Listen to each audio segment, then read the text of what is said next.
The film begins with Allison discussing how she used to express yes to everything. She would constantly get out of her usual range of familiarity and attempt new things. At the point when she met Carlos, she tracked down somebody to interface with on the grounds that he was additionally continuously ready to express yes to new things. That all changed when they became guardians to Katie, Nando, and Ellie, and they generally need to tell their children no to hold them back from harming themselves. Katie inquires as to whether she can hit up a show, Fleekfest, with her closest companion Layla, yet Allison doesn't need her 14-year-old little girl out with outsiders. Nando makes a waffle well of lava and mourns that the impetus in there didn't go off, until Allison throws a book down close to the plate, shooting her in the face with a lot of impetus. Allison drives Katie and Nando to school while Carlos brings Ellie. Katie and Nando disdain the music their mother plays while Carlos plays anything he desires, and Ellie likes it. Thereafter, the two guardians go to put everything in order. Carlos is the manager at his gadgets organization, where he must be the intense supervisor that everybody is anxious around. Allison goes to a prospective employee meeting where she is informed that she is overqualified and that the recruiting leader simply needs a millennial who is not difficult to push around. Allison and Carlos are brought in for a parent-educator gathering with Katie and Nando's instructors. Katie composed a haiku where she makes Allison sound like she is keeping her as a detainee, while Nando makes a video contrasting her with a despot along these lines as Stalin and Mussolini. Hurt by these, Allison and Carlos go to the cafeteria to talk, where she regrets being the terrible cop parent while Carlos is the pleasant one. They are heard by the life mentor, Mr. Elder, Nat Faxon, who lets the guardians know that they ought to get their children to consent to a yes day, where the guardians should consent to anything that their children request from them for an entire 24 hours. The result will get the children to act better and pay attention to their folks more. Allison and Carlos believe it's an insane thought until they discuss it more on the ride home. The guardians try out the yes day thought to the children. While Nando and Ellie are locally available, Katie figures Allison could never move for it. Notwithstanding, Allison challenges her girl, saying that she can be just about as fun as she used to be. In the event that Allison says no once during the yes day, she needs to allow Katie to hit up the show with Layla unaided. In the event that Allison wins, she can take Katie herself, which she doesn't need since she thinks going with guardians is weak. Allison then sets the standard procedures for the children being permitted to have their yes day, which is in 3 weeks' time. The children, in the interim, make arrangements of their own. On the morning of the yes day, the children energetically awaken to kick things off. Allison twists her no bouncing on the bed decide with the goal that the children can hop as openly as they like. The guardians should likewise consent to the no screens rule, meaning Carlos can settle on a speedy decision to work before they start their day. Allison and Carlos consent to allow Ellie to do their cosmetics and choose crazy outfits for them to wear. The children get their folks to take them to a frozen yogurt shop, where Nando orders the Stomach Buster, a frozen yogurt monster that is $40 or free on the off chance that the party can complete it in less than 30 minutes. The family puts it all on the line and starts eating up the frozen yogurt, however as they close to the end, nearly everybody is too full to even consider wrapping up. Carlos scrutinizes his abilities by taking everybody's spoon and consuming the rest of it. He begins to feel sick, to which the shop representative expresses that they will lose assuming Carlos hurls. He then, at that point, needs to hurry to the washroom, making the children think they lost, until a benefactor heads out to affirm that Carlos didn't hurl, for what it's worth, as a matter of fact, coming out the opposite end. Everybody cheers.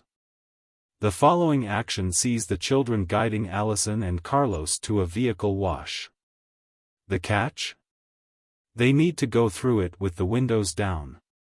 After a concise concern, Allison and Carlos yield and get drenched with water and froth, yet everybody has a good time like they are going through a ride at a water leave, despite the fact that it fills the vehicle with water. The children then lead their folks to the recreation area, where they have coordinated an intricate round of Catch the Banner called Cablaway, which had them stunt many individuals into thinking they are trying out for an unscripted TV drama. The family parts into groups, where they throw water inflatables to one another that are loaded up with cool help. Allison gets truly into it and even contrives with different contenders to beat her children. In the interim, Carlos utilizes one more man's telephone to settle on a work decision, and he is gotten by Ellie. She vows not to let the others know when they see a child crow has tumbled from its home. After Carlos returns the bird, the mother crow and different birds come going after him until he takes off. The family goes to the clinic for Carlos' wounds, which are gentle. Nonetheless, he tells Allison he is feeling excessively drained to continue onward and needs to return home. She before long acknowledges he is only searching for a reason to go to work, and they have a contention. She ventures outside and converses with the paramedic, Jean, who makes reference to that she persuaded her significant other to a yes day. However, she was upset about Jean utilizing their cash to purchase a great deal of ambulances. Allison then, at that point, chooses to take the children to the Enchanted Mountain amusement park, and Carlos yields and consents to it. They get a ride from Jean, who utilizes her emergency vehicle to help them through traffic. The family has some good times at the amusement park until Allison sees Katie's telephone and figures out that Layla needs to connect them with more established folks. Allison faces Katie about it, who blows up at her for sneaking around and realizing that they were just concocting the yes day to control their children. Allison goes off with Carlos and spots a sideshow attraction with a pink gorilla as an award that she needs to win for Katie since she used to play with one. Allison gets into a warmed rivalry with another woman who maintains that the gorilla should add to her assortment. In spite of the fact that Allison wins, the other woman gets cautious and cases that she won. They begin to battle for the gorilla, with Carlos getting maneuvered into it, and them three are captured. At the police headquarters, the children bond with official Jones before Katie gets Layla and her more seasoned cousin to get them, yet she lies and says that their grandparents are getting them. They return home so Nando can toss a geek party for his cohorts while Katie prepares for the show. She rethinks from the outset, figuring she ought to remain to deal with her kin, yet they know the amount she needs to go and they tell her not to stress. Back at the station, Allison and Carlos are let out, yet they see that their children are no more. They find that Jones kept a journal they abandoned that makes reference to the party. Allison goes with Jones to the show to find Katie while Carlos returns home to beware of the party.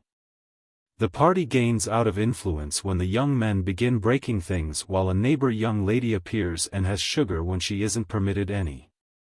To exacerbate the situation, the children set up a fountain of liquid magma in the room, which Ellie sets off by dropping the impetus in there and making a froth blast, which is likewise exacerbated even by the neighbor young lady pouring impetus wherever with water.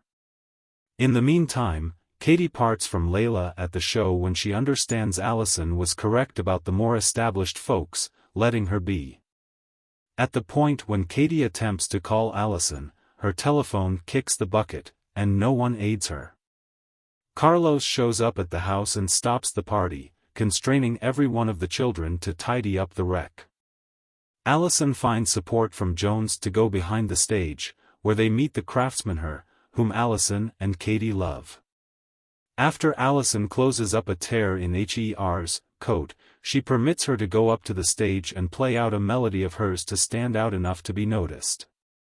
Katie hears this and calls to her mother. Allison rushes to join her, and the crowd roots for them. Her then lets them go in front of an audience to assist with completing the tune before they return home. After the house is tidied up, Allison and Katie return home to rejoin the others.